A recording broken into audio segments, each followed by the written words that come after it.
Railway ఉద్యోగాల పేరుతో భారీ మోసం వెలుగులోకి వచ్చింది. ఉద్యోగాలు ఇప్పిస్తామని నమ్మబలికి తమ వద్ద నుంచి 34 లక్షల రూపాయలకు పైగా తీసుకుని మోసం చేశారని రిటైర్డ్ బ్యాంక్ ఉద్యోగి రవిచంద్ర ఆరోపించారు. సిపిఐ నాయకులతో కలిసి కడప ప్రెస్ క్లబ్ లో మీడియాతో మాట్లాడిన ఆయన, మ్యారేజ్ బ్యూరో ద్వారా పరిచయమైన యోహాను, అభినవ్ సింగ్ అనే వ్యక్తులు తన కుమారుడు కుమార్తెకు రైల్వేలో టీసీ ఉద్యోగాలు ఇప్పిస్తామని చెప్పారని తెలిపారు.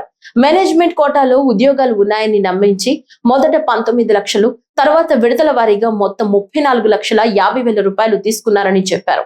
నెలలు గడిచినా ఉద్యోగాలు రాకపోవడంతో ప్రశ్నించగా నకిలీ అపాయింట్మెంట్ ఆర్డర్లు ఇచ్చారని తెలిపారు.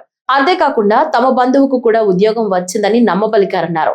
సికింద్రాబాద్ రైల్వే స్టేషన్ లో ట్రైనింగ్ పేరుతో కొన్ని రోజుల పాటు రైళ్ల నెంబర్లు రాయించారని, అనంతరం ఇచ్చిన అపాయింట్మెంట్ ఆర్డర్లను ఢిల్లీలో రైల్వే అధికారులకు చూపించగా అవి నకిలీవని తేలిందన్నారు. కావడానికి సికింద్రాబాద్ పోతే అది ఫేక్ అని తేలింది. తేలిన తర్వాత మేము గట్టిగా అడిగే లోపల ఫోన్ స్విచ్ ఆఫ్ చేసి దొరకకుండా తిరుగుతాం వీళ్ళిద్దరు. అందుకు మేము పోలీస్ స్టేషన్ను ఆశ్రయించినాము. సార్, బ్యాక్ డోర్గా మేము మాట్లాడుకుంటాము, మీకు జాబ్లో మేము కూర్చోబెట్టే బాధ్యత మాది అని నమ్మగలుగుతున్నారు సార్. మేనేజ్మెంట్ కూడా కింద మాకు డిపో మేనేజర్లకు అట్లా కేటాయిస్తారు. కొన్ని ఐదు జాబ్స్ అట్లా ఉంటాయి. దాంట్లో మేము కేటాయించుకుంటాము, మేము మాట్లాడుకుంటాము అనేట్టున్నారు సార్. అసలు సికింద్రాబాద్ డిఆర్ఎం ఆఫీసులని కూర్చోబెట్టినారు సార్.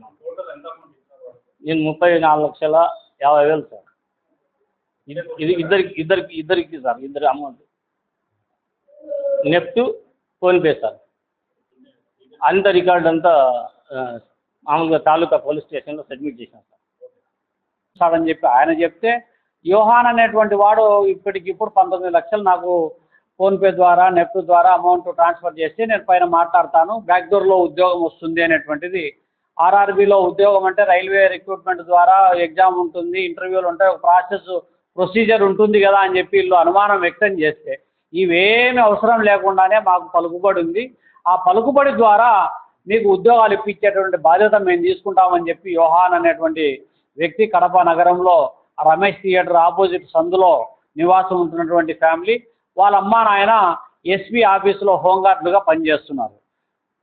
అతను వీళ్ళ దగ్గర డబ్బులు తీసుకొని తర్వాత గట్టిగా ఒత్తిడి చేస్తే, మాకు అపాయింట్మెంట్ ఆర్డర్ లేదు, ఏమీ లేదు, మీకు డబ్బులు ఇచ్చినాము, మాకు ఇంతవరకు ఎలాంటి చర్యలు లేదని అంటే, దానికి వాళ్ళ కొంతమంది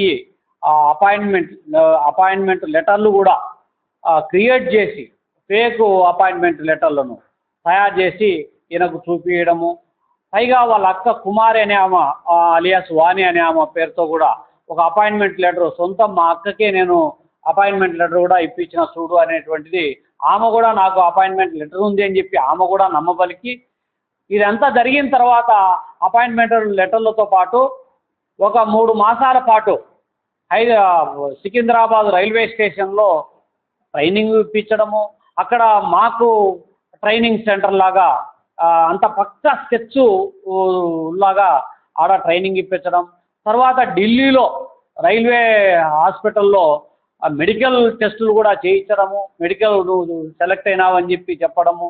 అంటే ఈ కింద నుంచి గల్లీ నుంచి ఢిల్లీ వరకు ఒక పక్కా స్కామ్ లాగా ఇది నడిపించారు. విడిచిపోయేటువంటి ప్రమాదం ఉంది, దేశం విడిచిపోయేటువంటి ప్రమాదం ఉంది. కాబట్టి ఇమ్మీడియట్గా ఎవరైతే రొడ్డా యోహాను వాళ్ళ సిస్టరు కుమారిని, అదేవిధంగా ఇతను అభినవ్ సింగ్ అనేటువంటి ఓ సూత్రధారి, దానికి ఆజ్యం పోసినటువంటి ఎం శ్రీనివాసులు అనేటువంటి వ్యక్తిని, ఈ నలుగురిని అరెస్టు చేయాలి.